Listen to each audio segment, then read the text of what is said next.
లోకము దేనికి భయపడుచున్నదో అదే దాని మీదకి వచ్చును. లోకము దేనికి భయపడుచున్నదో అదే దాని మీదకి వచ్చును అని వర్తమానము మనం నేర్చుకుందాం. చూడండి, సామెతల గ్రంథము 10వ అధ్యాయము 24వ వచనంలో మనం చూస్తున్నాం. భక్తిహీనుడు దేనికి భయపడును, అది వాని మీదకి వచ్చును. భక్తిహీనుడు అన్యుడు వేరు, భక్తిహీనుడు వేరు. ఆ భక్తిహీనుడు అంటే ఎరిగి ఉండి కూడా ప్రార్థించాలని తెలుసు, కాలము తెలుసు, సమయము తెలుసు, నీతిగా నడవాలని తెలుసు, సమాధానం కలిగి ఉండాలని తెలుసు, ప్రేమ కలిగి ఉండాలని తెలుసు, వాక్యము తెలుసు, బైబిల్లో నుండి అధ్యాయాలు తెలుసు, భక్తుల గురించి తెలుసు, కానీ దాన్ని అనుసరించలేదు. అతడు భక్తిహీనుడుగా ఉన్నాడు. అలాగే భక్తి పరులనంటే వాక్యముని ఎవరైతే అనుసరిస్తూ ఉంటారో వాళ్ళని భక్తి కలిగిన వారంటారు. నువ్వు ప్రార్థనకు రావడం ద్వారా, ప్రార్థించుకునడం ద్వారా, నీతిగా నడుచుడు ద్వారా ఈ నీ క్రియలను బట్టి ఈమె చాలా భక్తి కలిగినది, ఈయన భక్తిపరుడు అని అర్థమవుతా ఉంటుంది. అంటే భక్తిహీనుడికి అవి ఉండవు. నాడు అంటే బైబిల్ పట్టుకొని ఒక నామకార్థంగా ఏదో వచ్చాను వెళ్ళాను అన్నట్టుగా నామకార్థంగా ఉంటాడు. ఈనాడు కూడా నీవు ఒక నామకార్థపు క్రైస్తవుడుగా నీవు ఉండకూడదు. ఏదో నామకావాస్తే ఏదో ఆదివారం వెళ్ళొచ్చాను అన్నట్టు కాకుండా నిజమైన క్రైస్తవుడుగా, అంటే నిజమైన క్రైస్తవుడు అతడు వాక్యం నిమిత్తమై, అంటే మెస్సయ్య నిమిత్తమై శ్రమలు, నిందలు, బాధలు, కష్టాలు ఇవన్నీ పడుతూ ఉంటాడు.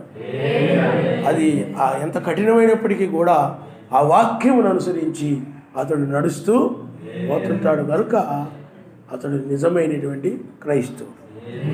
నామకార్థ క్రైస్తవుడేనంటే వాక్యాన్ని అనుసరించడు కానీ వింటాడు. అందువలన ప్రియులారా అతడు చూస్తూ ఉంటాడే తప్ప ఒక చిన్న ఉదాహరణ, ఒక ఉపమానం ఉంది, లేకపోతే ఒక ఉదాహరణ ఉంది. ఏంటంటే ఒకసారి ఒక తల్లి బయటికి వెళుతూ ఇంట్లో పిల్లోడు అంటే పిల్లోడికి చెప్పారంట, రే దొంగోళ్ళు ఎవరన్నా వస్తారేమో, ఇంటి దగ్గరే ఉండు, నువ్వు బయటకు అద్దిటి వెళ్ళగాకు, ఇంటి దగ్గరే ఉండు అని చెప్తే దొంగలు ఎవరైనా వస్తారేమో చూస్తూ ఉండమని చెప్పి వెళ్ళిపోయారు. వాళ్ళు వెళ్ళిపోతే ఈలోపు దొంగోడు వచ్చి బీరువా తలుపులు తీసి శుభ్రంగా అన్నీ పట్టుకుపోతున్నాడు. ఆ బంగారం, ఆ డబ్బు అవన్నీ పట్టుకుపోతున్నాడు. చూస్తూ ఉన్నాడు. పట్టుకొని వెళ్ళిపోతే తర్వాత తల్లిదండ్రులు వచ్చారు. ఏరా బీరువా తీసుంది ఏంటిరా, తాళాలు బాగా కొట్టున్నాయి ఏంటిరా, ఇదేంటిరా అంటే దొంగలు వచ్చారు పట్టుకుపోయారు అన్నాడు. మరి నువ్వేం చేస్తున్నావురా? చూస్తూ ఉండమన్నావు కదా అన్నాడు. నేను చూస్తూ ఉన్నానంతే. అలాగే నీవు కూడా ఆయన రాకడ జరుగుతూ ఉంటే, ఆయనకి ఇష్టమైన వారు పట్టుకుపోతూ ఉంటే చూసే వ్యక్తిగా నువ్వు ఉండకూడదు. ఆయన కూడా నిన్ను తీసుకుని వెళ్ళే వ్యక్తిగా నేను ఆయన నమస్తాను. హల్లెలూయా. చాలామంది చూసేవాళ్ళుగా ఉన్నారు. ఇక్కడ నువ్వు వచ్చి చూసే వ్యక్తిగా ఉండకూడదు. ఎలా చెప్తున్నారో, ఎలా పాటలు పాడుతున్నారో, ఎలా వింటున్నారో, ఆయన రాకడ ఎలా జరుగుతుందో, ఆ దినాలు, జాములు, ఇది 2వ రాకడ అన్నమాట, జరుగుతుందన్నమాట, 8వ దినం అన్నమాట, ఈ దినంలో ఉన్నామన్నమాట, ఇవన్నీ చూస్తూ వింటూ ఉండి ఏమండి నువ్వు ఎత్తపడకపోతే ఆ చూస్తున్న వ్యక్తిలాగే ఉంటావు తప్ప కొనుకోబడిన వ్యక్తిలా నీవు ఉండవు. కాబట్టి నువ్వు కొనుకోబడాలనంటే నీవేదో వింటున్న వ్యక్తిగా నీవు ఉండకుండా వాక్యమును అనుసరించి ఆయనతో పాటు వెళ్ళే వ్యక్తిగా నీవు ఉండాలి. ఆయన నమ్మస్తాను. హల్లెలూయా.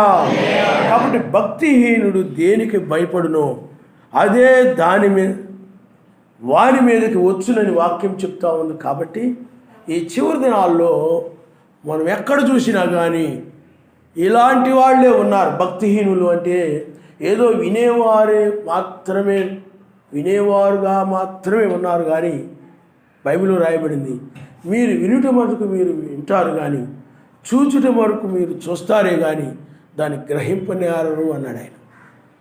మొదటి రాకడలో కూడా వాళ్ళు వినుట మటుకు వాళ్ళు విన్నారు కానీ చూచుట వరకు వాళ్ళు చూచారు కానీ దాన్ని పొందుకోలేదు వాళ్ళు. మీకు అర్థమైందా? ఆ దొంగను ఎలాగైతే పట్టుకోలేదో నువ్వు కూడా ఈనాడు ఆ మెసేజ్ను పట్టుకోకపోతే, వాక్యాన్ని పట్టుకోకపోతే ఏమండి భక్తిహీనులు అవుతారు. అలాగే లోకంలో చాలామంది ఈ ప్రపంచం అంతా కూడా భక్తిహీనులతో నిండిపోయింది. ఎందుకంటే ఆ కొనిపోబడే సమయంలో, రక్షించబడే సమయంలో కొద్దిమంది మాత్రమే ఉంటున్నారు తప్ప ప్రతి కాలంలో అనేక మంది చల్లారిపోయి ఉంటున్నారు. ఎందుకంటే ఈ లౌదీయ సంఘ కాలము అదే పరిస్థితిలో ఉంది. ఎందుకు దానికి చల్లదనం వచ్చేసిందనంటే ఆ యొక్క లౌదీయ సంఘకాలంలో, అంటే ఇప్పుడున్న ప్రస్తుతం మనం ఉన్నటువంటి ఈ సంఘకాలంలో ఈ మతశాఖ సంఘాలన్నింటిలోని కూడా మనం చూస్తే ఆ యొక్క ధనవృద్ధి చేసుకొని మాకేమీ కొదువు లేదనేటువంటి స్థితి, ఆ యొక్క దానిని బట్టే ఆ చల్లదనం వచ్చేసింది ఆ యొక్క సంఘాలు. అందుకని అది దిగంబరిది, దిక్కుమాలింది, గుడ్డిది అని వాక్యం చెప్తా ఉంది. కాబట్టి ఇది ఒక భక్తిహీనత్వం కలిగి ఉన్నటువంటి కాలం ఇది లౌదీయ సంఘ కాలం. ఈ యొక్క లౌదీయ సంఘ కాలంలోనే 7వ సంఘ కాలమే చివరి సంఘ కాలము. 7లోనే ఎత్తబాటు జరుగుతుంది. అంటే 7వ సంఘ కాలంలోనే ఆనోకు 7వ వాడు, 7లో నుండి ఆనోకు కొనుక్కోబడ్డాడు. కాబట్టి ఈ యొక్క 7వ సంఘ కాలంలోనే వధువు కూడా ఎత్తబడుతుంది. అయితే మెస్సయ్య ముందుగానే ఆయన భవిష్య జ్ఞానాన్ని బట్టి ముందుగానే ఆయన సమస్తం ఎరిగినవాడు కాబట్టి ఆయన ముందుగానే చెప్పాడు, రక్షించబడేవారు కొద్దిమంది అని చెప్పాడు. అనేక మంది రక్షించబడతారు అని ఏమీ చెప్పలేదు, కానీ కొద్దిమంది మాత్రమే రక్షించబడతారని ఆయన చెప్పాడు. అయితే ప్రతి కాలంలో కూడా మనం చూస్తే సత్యమును నమ్మిన వారు కొద్ది మందే ఉన్నారు. అనేక మంది ఏమి నమ్మలేదు. అందువలన నోకాలంలో 8 మంది మాత్రమే రక్షించబడ్డారు. లోతు కాలంలో 3 మాత్రమే రక్షించబడ్డారు.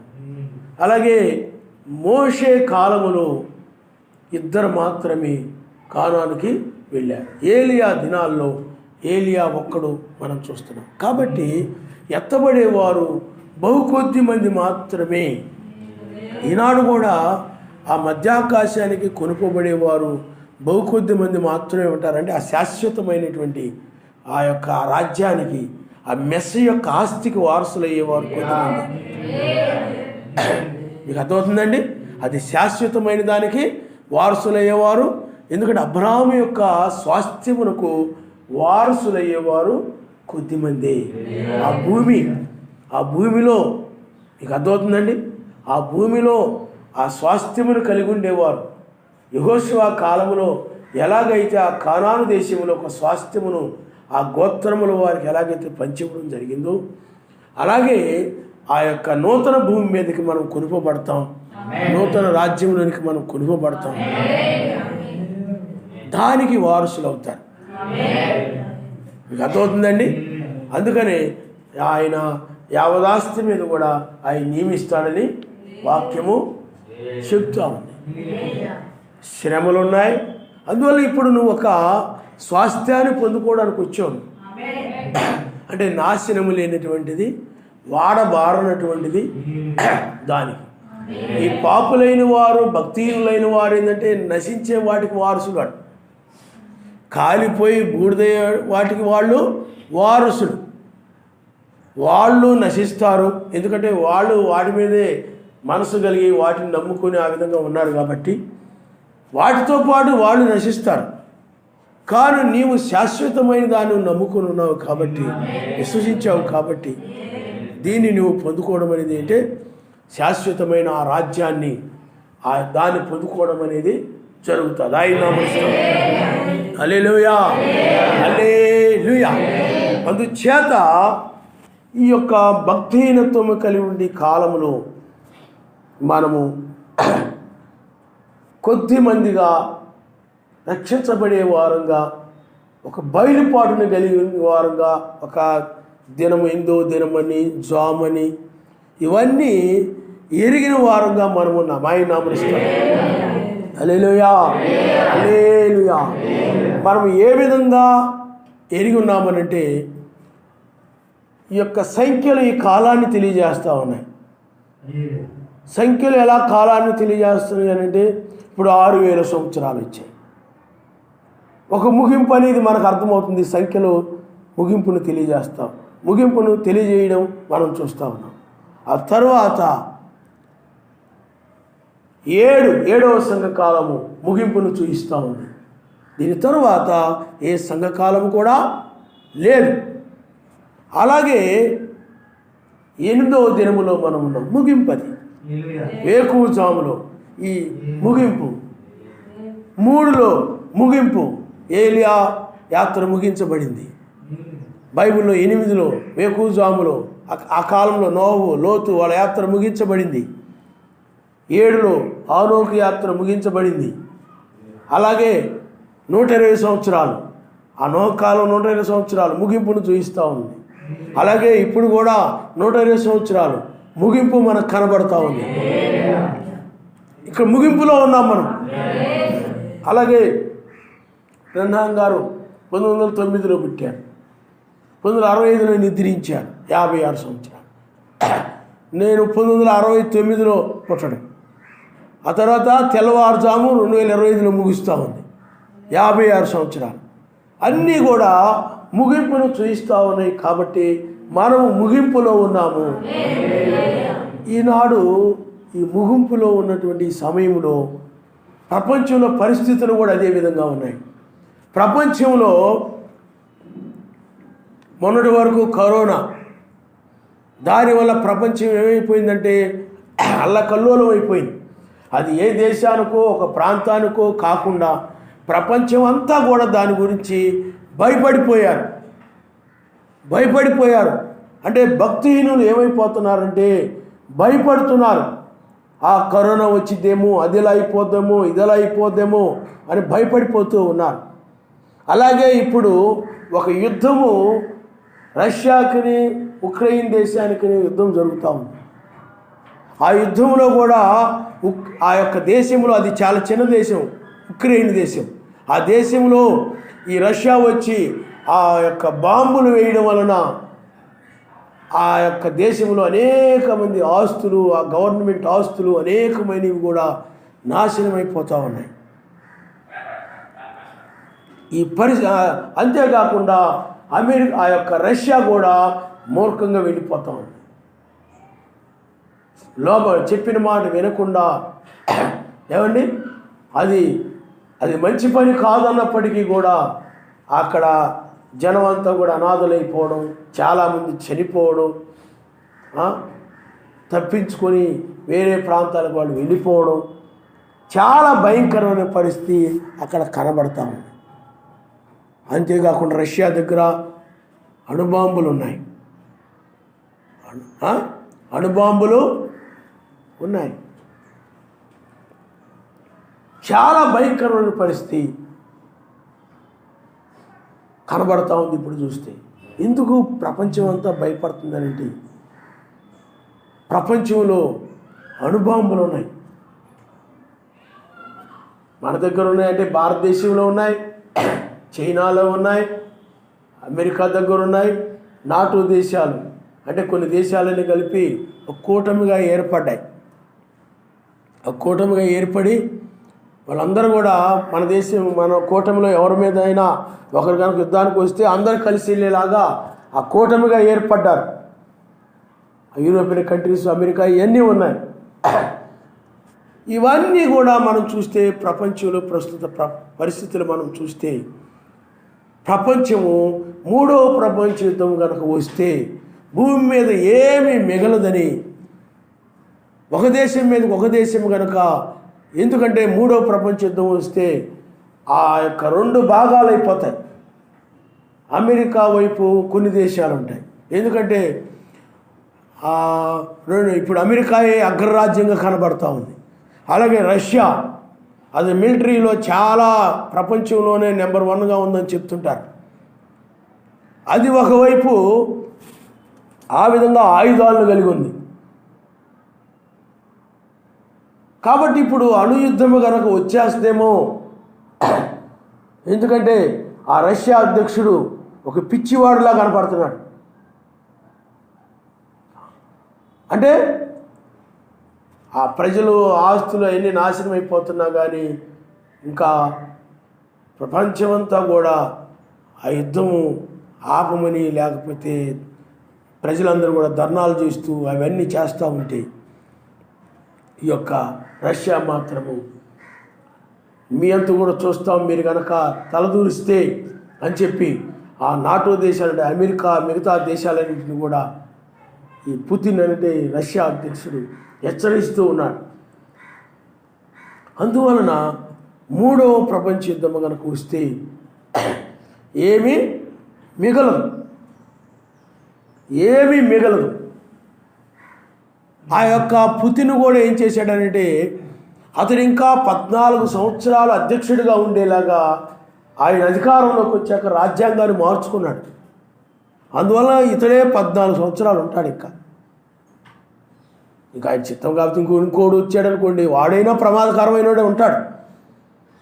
కాబట్టి ఎందుకంటే ఈ ముగింపులో లేఖనం నెరవేర్చబడాల్సి ఉంది కాబట్టి వారిని అలాంటి ఆత్మకు ఆయన విడిచిపెడతాడు. బైబిల్లో కూడా ఇజ్రాయిల్ ఎప్పుడైనా కూడా వాక్యానికి లోబడినప్పుడు, వాక్యమును మీరిపోయి విగ్రహారాధనలోనూ, పాపంలోను, వాటిలోని వీటిలోనూ ఉన్నప్పుడు సర్వశక్తిమంతుడు ఏం చేసేవాడనంటే ఆ శత్రు రాజ్యాలని ఎవరొకరిని ప్రేరేపించి, ఆ ఫిలిస్తీన్లో ఎవరో ఒకరిని ప్రేరేపించి ఆ ఇజ్రాయిల్ మీదకి యుద్ధానికి నడిపించి, ఆ యుద్ధంలో ఇజ్రాయిల్ బుద్ధి వచ్చేలాగా, పశ్చాత్తాపడేలాగా, సర్వశక్తిమంతుని వైపు తిరిగేలాగా, మొరపెట్టేలాగా, ఆయనతో తిరిగేలాగా చేసేవాడు.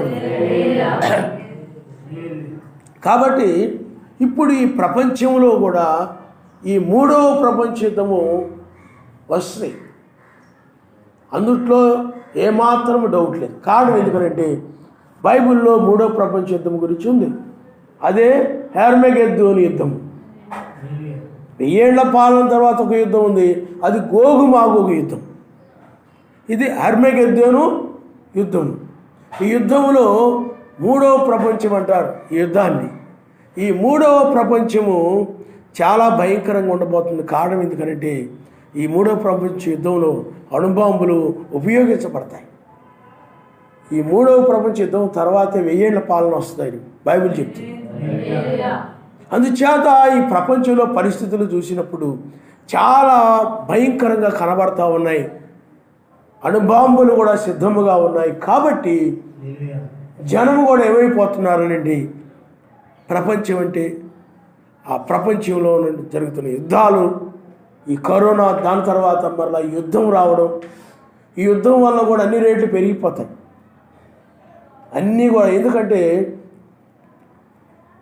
ప్రపంచంలో ఆర్థిక వ్యవస్థ దెబ్బతింటుంది. ఆ కరోనా వల్ల కూడా ఆర్థిక వ్యవస్థ దెబ్బతింది. అంటే ఆదాయం లేదు ప్రపంచానికి అప్పుడు, ఆ కరోనా అప్పుడు ప్రపంచంలో ప్రభుత్వాలకి ఆదాయం లేదు. అలాగే యుద్ధాల వల్ల కూడా ఏమవుతుందంటే నష్టాలు వచ్చి, అప్పుడైనా నష్టమే, ఇప్పుడైనా కూడా నష్టాలు వచ్చి ఈ యొక్క ఆర్థికంగా ప్రపంచము ప్రమాదంలో పడిపోతుంది. ఇప్పటికే ఆల్రెడీ పెట్రోల్ రేటు మరలా 200 పెరిగిపోయింది అంటున్నారు, ఆ నూనె రేటు పెరిగిపోయింది అంటున్నారు, అన్ని రేట్లు కూడా పెరిగిపోతున్నాయి. కనుక ఇప్పుడు ఆ ప్రపంచ ఆ మూడవ ప్రపంచ యుద్ధం అనేది వరకు వస్తే భయంకరమైన పరిస్థితి భూమి మీద ఉండబోతాం. ఇప్పటికే ప్రపంచము ఆ కరోనా వలన మరలా ఇప్పుడు ఈ అమెరికా యుద్ధం చేయడం బట్టి ఆ ప్రభావం ప్రపంచమంతా మేము చూపిస్తుంది. కాబట్టి ఇప్పుడు ప్రపంచంలో ప్రజలందరూ కూడా చాలా భయపడిపోతున్నారు. అంతేకాకుండా మూడవ ప్రపంచ యుద్ధం వస్తే ఇక ఏ దేశము కూడా ఉండదేమో, చాలా భయంకరమైన పరిస్థితి ఉన్నది. ఎందుకంటే ఆ యొక్క రష్యా దగ్గర ఖండాంతరం అంటే ఈ ఖండం నుండి ఇంకో ఖండానికి వెళ్ళి కూడా దాడి చేయగలిగినటువంటి ఆ సామర్థ్యం కలిగినటువంటి అణుబాంబులు ఉన్నాయి. ఎందుకంటే వాటికి ఒక పరిధి ఉంటుంది, ఆ పరిధి దాటి వెళ్ళలేవయి, అంటే వాటి శక్తి అంతవరకు. కానీ ఆ రష్యా దగ్గర ఉన్నటువంటి అణుబాంబులు ఖండాంతరం, ఇప్పుడు అమెరికా ఖండం ఉంది, ఇది ఆసియా ఖండం, 7 ఖండాలు ఉన్నాయి. అక్కడ రష్యా దగ్గర నుండి ఇంకా అమెరికా మీద వేయాలంటే, లేదా మరి ఇండియా మీద వేయాలంటే, ఇంకో దేశం మీద వేయాలంటే అక్కడ అంత దూరం వెళ్ళగలిగినటువంటి అణుబాంబులు కూడా వాళ్ళ దగ్గర ఉన్నాయి. దీన్ని బట్టి చూడండి, చాలా భయంకరమైన కాలంలో మనం ఉన్నామని బైబిల్ చెప్తా ఉంది. వాక్యము కూడా ఏం చెప్తుందంటే, భయంకరమైన మహాదినము రాకమునుపు ప్రవక్త ఏలియాను మీ అంతకి పంపుతాను. కాబట్టి భయంకరమైన మహాదినం అని అంటే ఇప్పుడున్నటువంటి మనం ఉన్నటువంటి దినము భయంకరమైన మహాదినం అంటారు. ఈ భయంకరమైన మహాదినం అంటే ఏంటంటే తీర్పు దినమే భయంకరమైనటువంటి మహాదినం. ఇప్పుడు లోతు కాలంలో మనం చూస్తే అది భయంకరమైన మహాదినం. అది ఒకరోజే. నోవ కాలంలో భయంకరమైన మహాదినము ఒకరోజు. అది ఆ ఒకరోజు ఏం జరిగింది? ఓడలోకి వెళ్ళిపోయారు 8వ దినములు. అలాగే లోతు కూడా 8వ దినములోనే వేకువజామున ఓడలోకి వెళ్ళిపోయాడు, క్షమించండి, బయటికి వెళ్ళిపోయాడు. అదే దినములో ఉగ్రత వచ్చేసింది. అవి ప్రకృతి సంబంధమైన దినాలు అంటే ప్రకృతిలో ఉన్నటువంటి సూర్యుని వలన, నక్షత్రాల వలన, చంద్రుని వలన కలిగినటువంటి దినాలు అవి. పాత నిబంధనలో జరిగినటువంటి ఛాయలు అవి. క్రొత్త నిబంధనలో కూడా మెస్సీ యొక్క పునరుద్ధానం కూడా ప్రకృతి సంబంధమైన ఎక్కువజామున లేచాడు. కానీ ఆత్మ సంబంధమైనటువంటి సూర్యుడిగా, నీతి సూర్యుడిగా మెస్సీ ఉన్నాడు. ఆత్మ సంబంధమైన వేకు నక్షత్రంగా కూడా ఆయనే ఉన్నాడు. కాబట్టి ఇప్పుడు ఇది ఆత్మ సంబంధం అంటే ఆ సూర్యుని యొక్క దినం ఇది, ఆ వేకు చుక్క యొక్క దినం ఇది. అందువలనే ఇప్పుడు బైబిల్లో మనం చూస్తుంటాం, ఈ దినముని ఈ లేఖనం నెరవేరిందని ఒక దేవాలయంలోనికి వెళ్ళి ఆయన చెప్పాడు. ఆయన యెషయా గ్రంథము 61వ అధ్యాయం చదివి ఆ మాట చెప్పాడు. అది ఈ దినముని ఈ లేఖనం నెరవేరిందంటే ఒక దినానైన కాదు, ఆయన 33 సంవత్సరం ఉన్నాడు. ఆయన హితవచనం ప్రకటించుటకును, రోగుల్ని స్వస్థపరచుటకును, ఇవన్నీ రాయబడి ఉంటాయి అక్కడ. ఆ జీవితంలో ఏది జరిగి అంటే ఒక దినము అని అంటే ఏదో ఒక రోజు కాదు, 24 గంటలు కాదు. ఆయన భూమి మీద ఉన్నటువంటి ఆ 33 సంవత్సరము ఒక దినముగా చెప్పబడతాం. హల్లెలూయా, హల్లెలూయా. ఇక్కడ కూడా మనము అదే విధంగా ఉన్నాం. జాముల ప్రకారం చూస్తే జాముకు 30 సంవత్సరాలు 3 గంటలు. కాబట్టి ఇప్పుడు మనము 30 సంవత్సరాలని మనం చూస్తున్నాం సంవత్సరాల ప్రకారం. ఎందుకంటే 1906 నుండి సాయంకాలం ఆరంభమైంది. కాబట్టి సంవత్సరాల ప్రకారం మనం చూస్తే, గంటల ప్రకారం కాకుండా సంవత్సరాల ప్రకారం మనం చూస్తే ఏమండి, ఇప్పుడు మనము ముగింపులో ఉన్నాము, చివరి సమయంలో ఉన్నామంటే తెల్లవారుజాములో ఉన్నాము. ఇప్పుడు 30 సంవత్సరాలు, తెల్లవారుజాము 30 సంవత్సరాలతో ముగుస్తుంది. ఎందుకంటే 3 గంటల నుండి 6 గంటల వరకు తెల్లవారుజాము అంట. కాబట్టి 30 సంవత్సరాలు ఎందుకుని మనం రూపాంతరం చెందడానికి ఇవ్వబడిన సమయం. లోతుకు కూడా 3 గంటల సమయం ఇవ్వబడింది. లోతుకు కూడా వేకువజామున 3 గంటలకు లోతు లేచి సోయరికి వెళ్ళేటప్పటికి 6 గంటలు అయింది. అప్పుడు సూర్యుడు ఉదయించాడు. ఆ సమయం ఎందుకు ఇవ్వబడింది చెప్పండి? క్షయమయ్యే దాన్ని విడిచిపెట్టి నాశనం లేని దానికి వెళ్ళడానికి ఆ సమయం ఇవ్వబడింది. ఆయన చాలామంది ఏమనుకుంటారంటే 2025 ఉంది కదా, ఇంకా సమయం ఉంది కదా అప్పటికి ఆ సమయానికి నేను ఆ రోజంతా ఏమండి అలా చేస్తాను, అప్పుడు వెళ్ళిపోతానులే అనుకుంటారు చాలామంది. నువ్వు ప్రతి వర్తమానం విని ఆ వర్తమానాన్ని బట్టి ఒక్కొక్కటి విడుచుకుంటూ పొందుకుంటూ వస్తూ ఉంటావు. ఇప్పుడు ఈ ఉదయవేళ ఒక వర్తమానం వింటావు, ఈ వర్తమానంలో ఏదో నీకు వాక్య వ్యతిరేకమైన ఉంటే దాన్ని విడిచిపెడతావు, మరలా ఒకటి పొందుకుంటావు, ఏ వర్తమానాన్ని పొందుకుంటావు, మరలా ఆదివారం ఇంకొక వర్తమానం వింటావు, అలాగే బుధవారం ఒక వర్తమానం వింటావు, ఆ వర్తమానంలో ఏదో వాక్య వ్యతిరేకమైన నీ గురించి ఏదో ఉంటుంది, దాన్ని విడిచిపెట్టేస్తావు.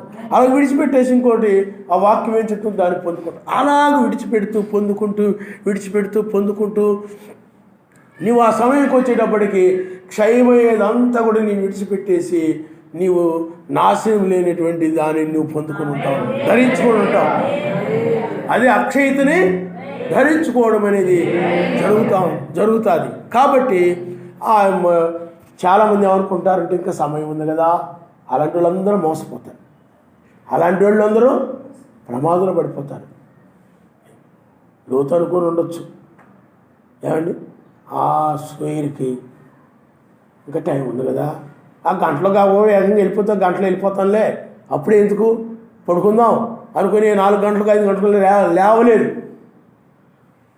ఏమండి ఆ నక్షత్రం ఉదయించింది ఆ 3 గంటలకి, అదే సమయంలో దూతలు కూడా లేపారు. ఆయన హల్లెలూయా హల్లెలూయా. కాబట్టి ఈ యొక్క సమయాన్ని మనం చూసినప్పుడు 30 సంవత్సరాలు, అలాగే 3.5 సంవత్సరం యూదులకు ఉంది, మొత్తం 33.5. ఖచ్చితంగా ఆ మొదటి రాకడల దినములో సగభాగము ఇప్పుడు నెరవేరుతుంది. ఆయన నామమున హల్లెలూయా. ఆయన సగమే చదివాడు. యెషయా గ్రంథము 61వ అధ్యాయం ఏం చేశాడు చెప్పండి? సగమే చదివాడు ఆయన, మిగతా సగం ఆయన చదవలేదు, వదిలిపెట్టాడు. ఆయన పరిధిదండం దినం ప్రకటించుటకును అని ఉంటుంది. ఆ ఉల్లాస వస్త్రము, పూదండ ఇవన్నీ అక్కడ రాయబడి ఉంటాయి. అవి ఇప్పుడు జరుగుతున్నాయి. అవి అందువలన ఆ దినము 33.5 సంవత్సరం ఎలాగో ఈ దినము కూడా 33.5 సంవత్సరం. అయితే ఈ 33.5లో 3.5 అది యూదులకు సంబంధించింది. అందుకనే 70వ వారంలో చివరి వారం, అదే చివరి వారం అంటే 7 సంవత్సరాలు. అందుకని మొదటి రాకడలో 3.5 అయిపోయింది, మరలా 3.5. అందుకని శ్రమకాలం 3.5 సంవత్సరాలే. చాలామంది 7 సంవత్సరాలు అని చెప్తుంటారు, కాదు 69. అప్పుడు ఆయన ఏమయ్యాడు చూడండి, 69. ఆ తర్వాత 3.5 సంవత్సరము 70వ వారం వచ్చింది. అదే 70వ వారంలో సగమే. ఇప్పుడు మిగతాది మనం ఎత్తబడిన తర్వాత నెరవేరుతుంది. కాబట్టి ముగింపులో మనం ఉన్నాం. అయితే మనము భయపడాలంటే భక్తి కలిగిన వారు, ఆయన వధువు, ఈ కాలము, ఈ సమయము, ముగింపు ఇవన్నీ చూడగలుగుతూ ఉన్నది. కాబట్టి ఆమె ఇప్పుడు నేను రక్షించబడే సమయం ఇది. ఆనాడు ఎలాగైతే జలప్రళయం రాబోతూ ఉంది, ఈ ప్రపంచం నాశనం కాబోతూ ఉంది, మీరు ఓడలోకి ఎక్కేయండి వచ్చేయండి ఆ 8 మంది వెళ్ళారు. ఆ కుటుంబము 8 మంది ఓడలోకి వెళ్ళిపోయారు. ఎందుకంటే దాన్ని నమ్మారు, వాళ్ళు విశ్వసించారు. మిగతా వాళ్ళందరూ కూడా ఇది ఇంకేం కాదులే, నాశనం కాదులే అనుకుని చాలామంది నమ్మలేదు. నమ్మక వాడు లోకమును వాటిని ప్రేమించి లోకానందాల్లో, లోక సంబంధమైన వాటి ఆనందిస్తూ తినచ్చు, త్రాగుచ్చు, ఇంకా అమ్మచ్చు, కొనుచ్చు, వాటిలో మునిగిపోయారు. పూర్తిగా లోక సంబంధం వాటి మీద మనసు కలిగి ఆ విధంగా ఉండిపోయారు. కానీ వీళ్ళైతే ఈ కుటుంబం 8 మంది ఏం చేశారంటే నాశనం కాబోతుందని సర్వశక్తిమంతుడు చెప్పాడు. ఎవరితోటి చెప్పలేదు ఆయన. ఆ 8 మంది ఏం చేశారు చెప్పండి? ఓడలోకి వెళ్ళిపోయారు. ఆ ఓడలోకి వెళ్ళిపోతే ఆ తర్వాత ఏమొచ్చింది చెప్పండి? జలప్రళయము వచ్చేసింది, మొత్తం కూడా నాశనం చేయబడింది. ఎందుకంటే వాళ్ళకి ఆ రక్షించబడే సమయం మీద వాళ్ళకి తెలియలేదు. రక్షించబడే మార్గం కూడా వాళ్ళకు తెలియలేదు. అలాగే లోతు కాలానికి వచ్చేటప్పటికి కూడా లోతు యొక్క కుటుంబములో అక్కడ లోతు యొక్క కుమార్తెలు, లోతు భార్య ఆ యొక్క సొదొమ గొమొర్రాలో ఉన్నప్పుడు సర్వశక్తిమంతుడు ఆ దూతలు వచ్చారు. వాళ్ళు సాయంకాలమే వచ్చారు, ఆ రాత్రంతా ఉన్నారు అక్కడ. మీకు అర్థమవుతుందా? రాత్రంతా ఉన్నారు. అలాగే 7వ దూత కూడా ఆయన సాయంకాల వర్తమానం బ్రహ్మంగానే చెప్పాడు. సాయంకాల వర్తమానం అని, సాయంకాల వర్తమానికుడు కాలం ఇదని ఆ రోజున చెప్పాడు ఆయన. ఎలియాజరు కూడా ఆ రాత్రంతా ఉన్నాడు ఆయన. ఇక్కడ కూడా 4 జాముల్లో సాయంకాలము, అర్ధరాత్రి, కోడిగూసే వేళ, తెల్లవారుజాము. అక్కడ లోతు కాలంలో కూడా అదే విధంగా వాళ్ళు ఒక తెల్లవారుజామున ఒక స్వరమని విన్నారు. ఆ దూతలు వచ్చి చెప్పారు, ఈ ఊరి దోషశిక్ష అంటే ఊరి యొక్క దోషాలను బట్టి, ఈ భక్తిహీనుల యొక్క పాపములను బట్టి ఈ పట్టణాలు కాలిపోతాయి, ఇక ఉండవు అని చెప్పినప్పుడు దాన్ని నమ్మారు.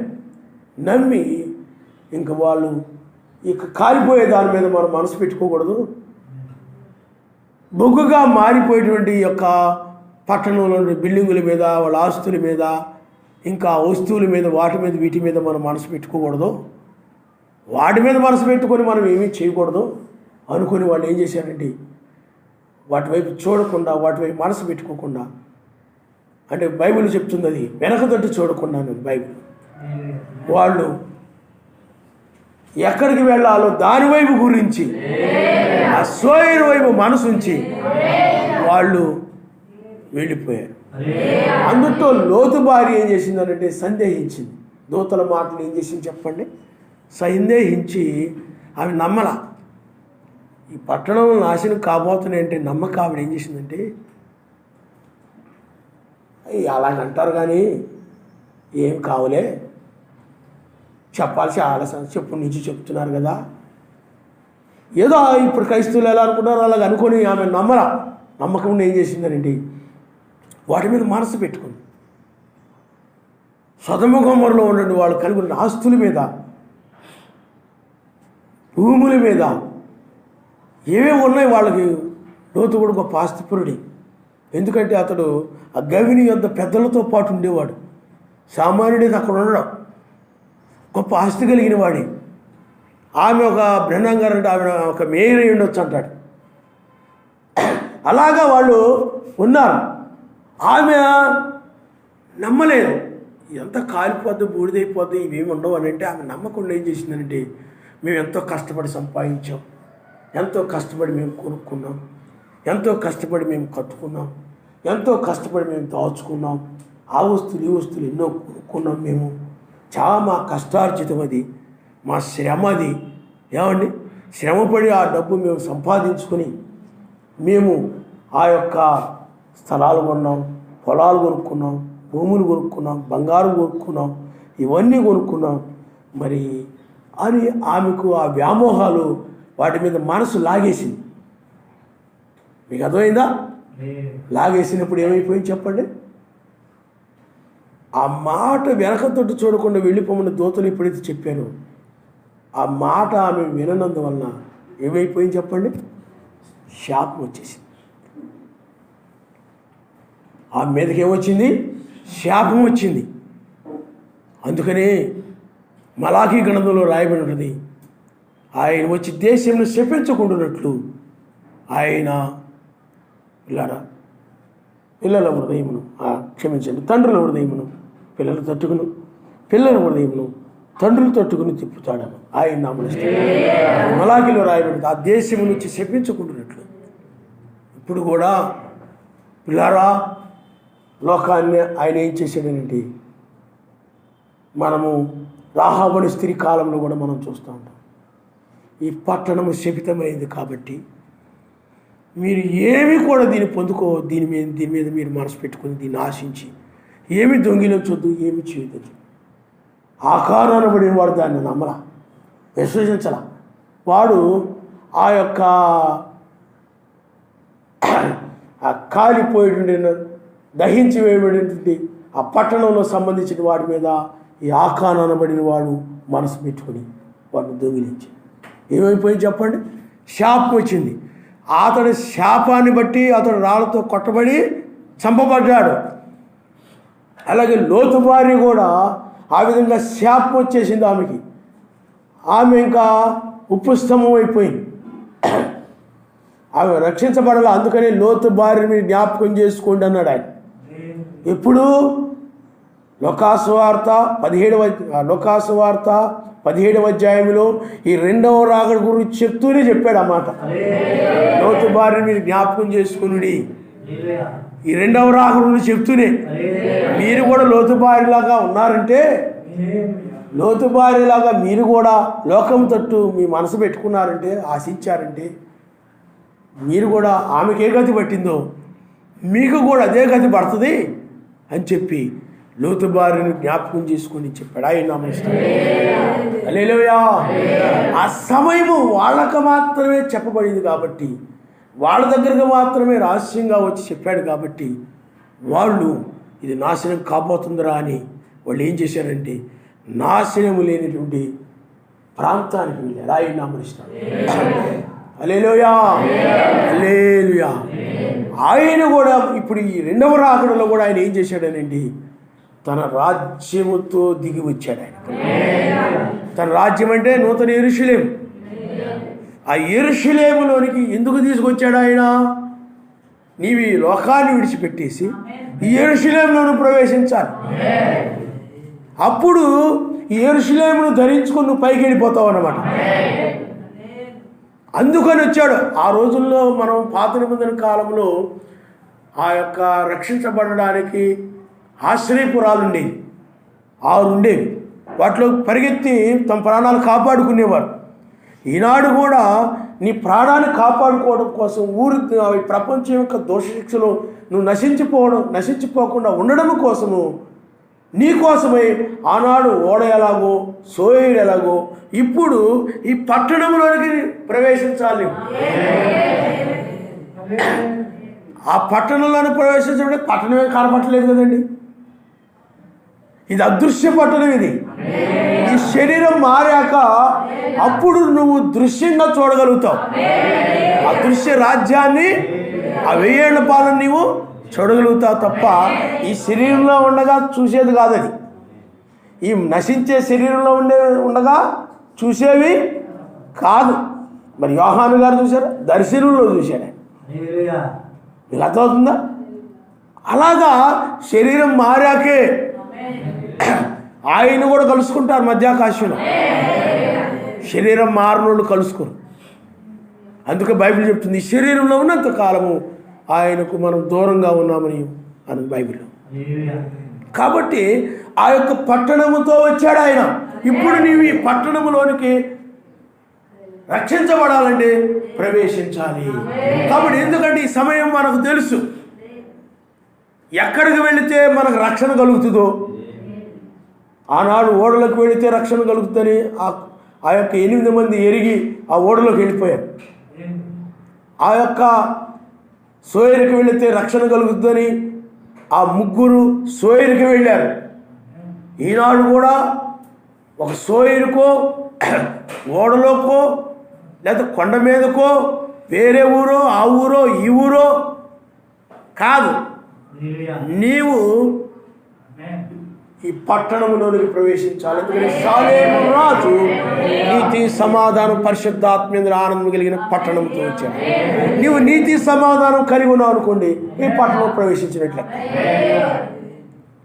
నువ్వు నీతి సమాధానము పరిశుద్ధాత్మ ఆనందం కలిగి ఉంటే ఈ పట్టణంలోనికి నీవు ప్రవేశించినట్టు.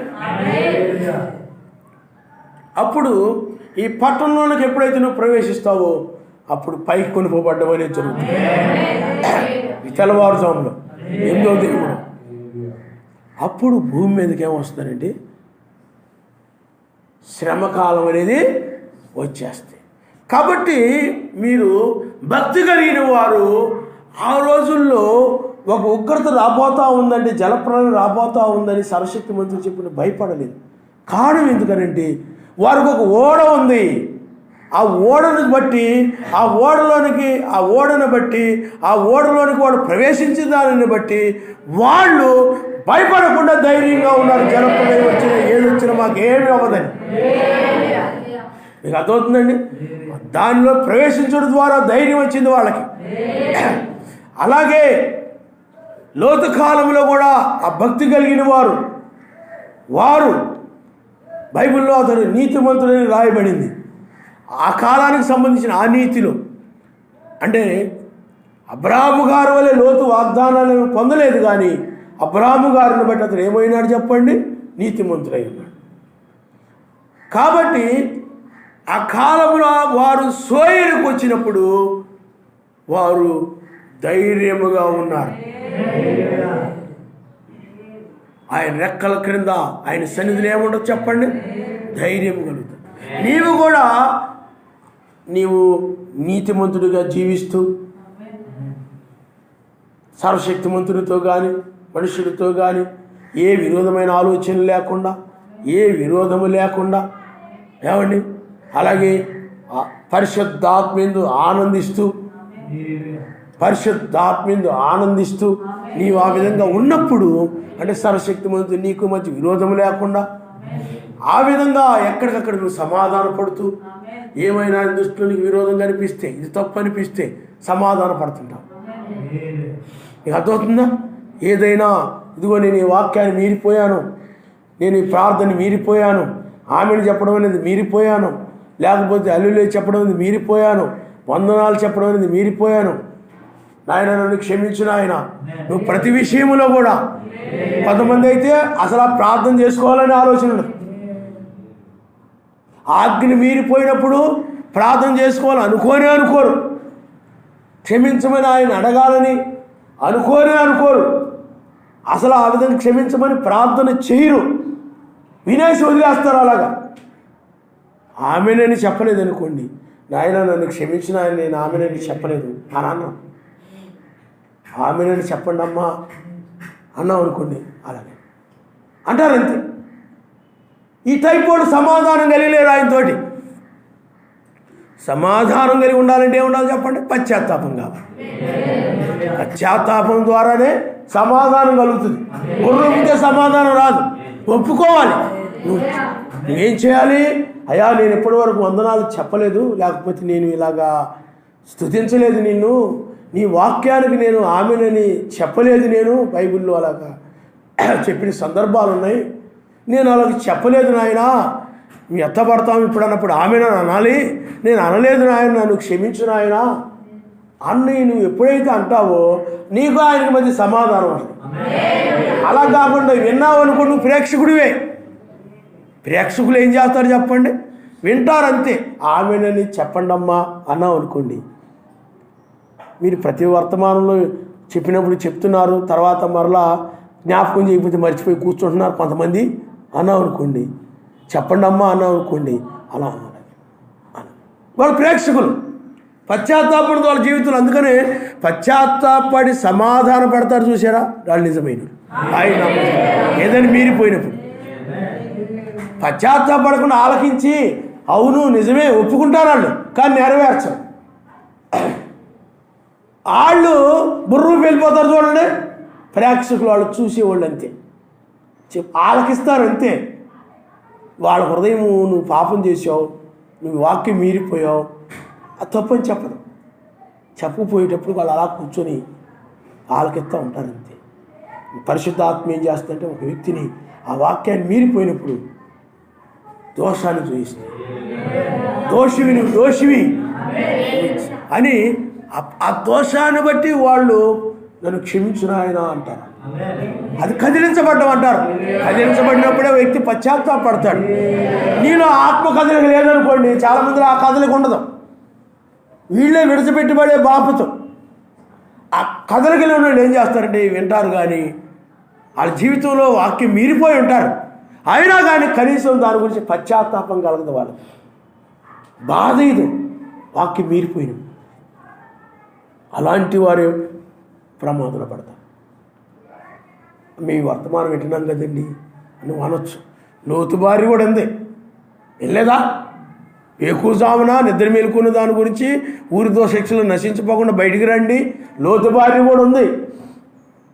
నువ్వు కూడా ఒకవేళ లోతు భార్యలో ఉన్నావేమో పరిశీలించుకో. నువ్వు విడిచిపెట్టకూడదు అనుకుంటే, నీవు ఆ స్వభావం ఏదైనా నీలో ఉంటే వదిలిపెట్టేయి.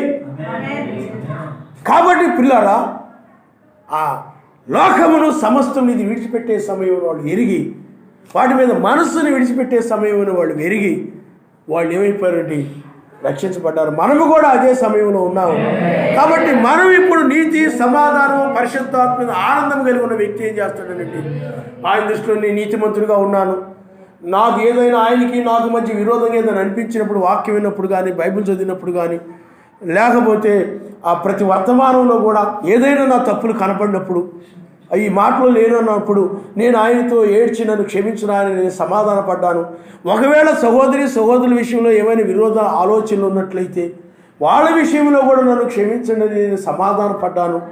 కాబట్టి ఇప్పుడు నాలో ఏ విరోధములు ఏమీ లేవు, సమాధానం కలిగి ఉన్నాను అని చెప్పి ఆ సమాధానాన్ని బట్టి నీకు ఆనందం వస్తుంది. దాన్ని బట్టి ఏమొస్తుందంటే నీకు ధైర్యం వస్తుంది, నేను వెళ్ళిపోతాను. భక్తిపరుడికి ఏమొస్తుంది చెప్పండి? ధైర్యం వస్తుంది. అతను వెళ్ళిపోతాడు పైకి. ఈ పట్టణమే పైకి తీసుకుని వెళ్ళిపోద్దా ఈ రాజ్యమే నిన్ను. అందుకనే రూపాంతరము కలిగినప్పుడు ఆ కొండ మీద రాజ్యముగా కనపడ్డాడు ఆయన. సూర్యుని వెలుగే పగలు, అలాగే నీవు కూడా నీతి సూర్యుని రాజ్యముగా ఆయన మనుస్తాడు. హల్లెలూయా, హల్లెలూయా. కాబట్టి పిల్లారా, ఆలోచన చేయండి. ఆ నీతి, సమాధానం, పరిశుద్ధాత్మ ఆనందం కలిగినటువంటి వారు ధైర్యముగా ఉంటారు. దేనికి ధైర్యంగా ఉంటారు? ఇలాంటి కరోనాలు వచ్చినా కానీ, ఈ భయంకరమైన మహాదినములు, రష్యాకి, ఉక్రెయిన్కి, లేకపోతే ఇంకా దేశాల మీద యుద్ధాలు వచ్చినా కానీ, లేకపోతే ఇంకా ప్రపంచ యుద్ధం రాబోతుంది, 3వ ప్రపంచ యుద్ధం రాబోతుంది. అయ్య బాబోయ్, రష్యా దగ్గర అన్ని బాంబులు ఉన్నాయి, అమెరికా దగ్గర ఇన్ని బాంబులు ఉన్నాయి, లేకపోతే పాకిస్తాన్ పక్కనే ఉంది, ఇన్ని బాంబులు ఉన్నాయి, అన్ని బాంబులు ఉన్నాయి అని ప్రపంచమంతా కూడా భయపడుతూ ఉండొచ్చు. ఎప్పుడు ఏమైందో, మా వాళ్ళు ఆ ఉక్రెయిన్లో ఉన్నారు, లేకపోతే మా వాళ్ళు అమెరికాలో ఉన్నారు, లేకపోతే మా వాళ్ళు ఇండియాలో ఉన్నారు, లేకపోతే అక్కడున్నారు, ఎక్కడున్నారు, ప్రపంచం అంతా కూడా ఇది ఏమైందో, అది ఏమైందో, ఇది ఏమైందో, నేనెంతో కష్టపడి సంపాదించాను, నేనెంతో కూడబెట్టుకున్నాను, నేనెంతో గొప్ప ధనము కలిగి ఉన్నాను, గొప్ప ఆస్తిపరుడిని, నేను గొప్ప పెద్ద హోదాలో ఉన్నాను, నాకు ఈ లోకంలో గొప్ప అధికారం ఉంది, లేకపోతే నేను ఉన్నత స్థితిలో ఉన్నాను, ఇవన్నీ ఏమైపోతాయో ఏంటో అని ప్రపంచము ప్రాణము గురించే కాకుండా వాళ్ళు కలిగి ఉన్న వాటన్నిటిని గురించి కూడా ప్రపంచం అంతా కూడా భయపడుతూ ఉంది. ఆయన భక్తిహీనుడు భయపడుతూ ఉన్నాడు. వారు దేనికైతే భయపడుతున్నాడో, ఏ అణుబాంబుకైతే భయపడుతూ ఉన్నాడో, ఏ 3వ ప్రపంచ యుద్ధానికైతే భయపడుతున్నాడో, అదే 3వ ప్రపంచ యుద్ధములో అనగా ఆ అణుబాంబు వలనే భక్తిహీనులు నాశనము చేయబడతారని వాక్యం చెప్తా ఉంది. ఆయన హల్లెలూయా, హల్లెలూయా. ఓ భయంకరమైనటువంటిది యోబు గ్రంథంలో రాయబడినది. యోబు కూడా నేను దేనికి భయపడుతున్నానో అది నా మీదకి వచ్చుచున్నది అంటాడు యోబు.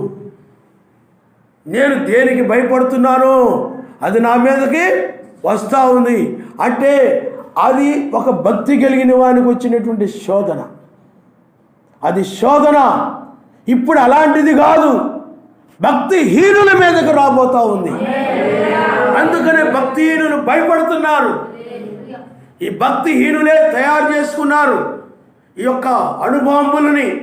వీరే తయారు చేసుకున్నారు, వీరే ఈ మనుషులే తయారు చేసుకున్నారు, మనుషులే నాశనం చేసుకుంటున్నారు.